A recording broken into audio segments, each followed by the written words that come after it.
The easiest kind of job was a murder. Because the stiff would be laying on the ground. He couldn't get up and walk away. I got the famous pictures of a violent era. The pictures all the great newspapers had to buy from me. I have the checks and the scars to prove it. Everybody likes beauty, but there's an ugliness I like.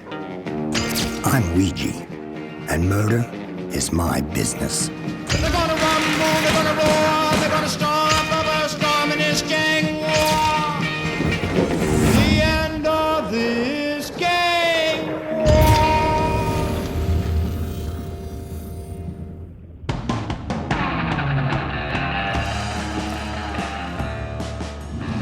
I was what you might call a natural-born photographer, with the darkroom chemical hypo in my blood.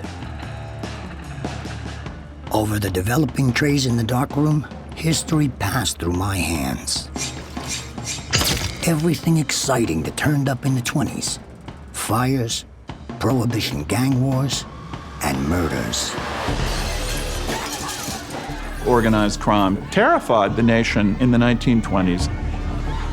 Gangsters were the story of the day. There were dead bodies all over Manhattan. It was pre-television. So if you needed a visual to illustrate a story, you were using a still photograph.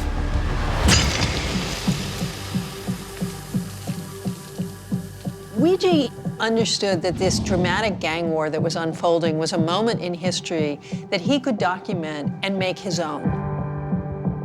He allowed citizens to see crime through the eyes of the police and through the eyes of the people who really suffered from it.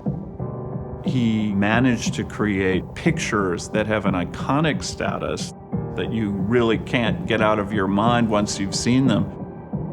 He's one of the major photojournalists of the 20th century. One picture that's typical of Weegee's photography is of a small-time criminal named Dominic Deodato. It is one of the great pictures he ever made of a body on a sidewalk. Weegee understood that placement of a body or a gun really mattered in terms of giving it drama.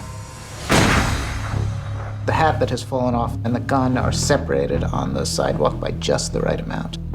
The shadow falls just right. He was using the flash so it falls off to darkness at the edges. The street is sort of a little glittery, the concrete. And the whole thing is printed very, very high contrast.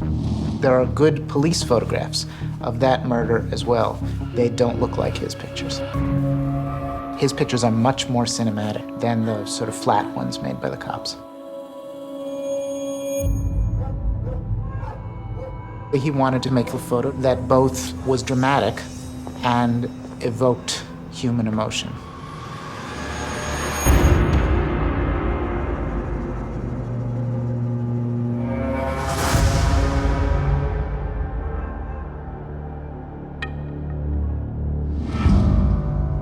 It's been said he's moved hats to make them look a little bit better placed. But, I mean, he did what he saw. His photographs really are true to life as he experienced it. You almost get a sense that he's saying, this could have been me. This is a world I know very well. These are people that I grew up with, but I'm not them. In the beginning of his career, it was a shot-to-shot living, and it was a struggle. But pretty soon, I think he figured out that he was better at it than a lot of people.